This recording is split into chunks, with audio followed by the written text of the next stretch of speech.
டே Ammu, after marriage நான் தான் உனக்கு ஊட்டி விடுவேன் சரியா? நீ ஆஃபீஸ்க்கு போகும்போது, அப்புறம் ஆஃபீஸ்க்கு போயிட்டு ஈவினிங் வீட்டுக்கு வரும்போது எப்பவும் நான் தான் உனக்கு ஊட்டி விடுவேன் சரியா? ஆஃப்டர் மேரேஜ் நான் தான் உனக்கு எல்லா வேலையும் செஞ்சு கொடுப்பேன் சரியா? இந்த வீடு கூட்டுறது, பாத்திரம் கழுவுறது. டே அம்மு அம்மு, அதெல்லாம் வேணாண்டா, எல்லாம் நான் பாத்துக்கிறேன். ஏய் நீயே எத்தனை வேலை தாண்டி செய்வ? கஷ்டமா இருக்காதா? ஏன் நான் உனக்கு பண்ண கூடாதா? நான் உனக்கு வேலை செஞ்சு கொடுக்க கூடாதா? நான் செய்யறேன். நான் உனக்கு வந்து எல்லா வேலையும் செஞ்சு உனக்கு எந்த கஷ்டமும் இல்லாம நான் பாத்துக்கிறேன் உன்னை. டே அம்மு, ஆஃப்டர் மேரேஜ் என்ன எப்படிடா பாத்துப்ப? என் அம்மாவை பாத்துக்கிற மாதிரி பாத்துப்பேன். நிஜமாவா?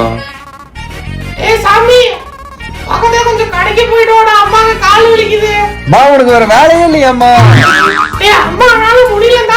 போமா, அம்மா அங்க போய் மட்டும் போமா, நீயே போமா.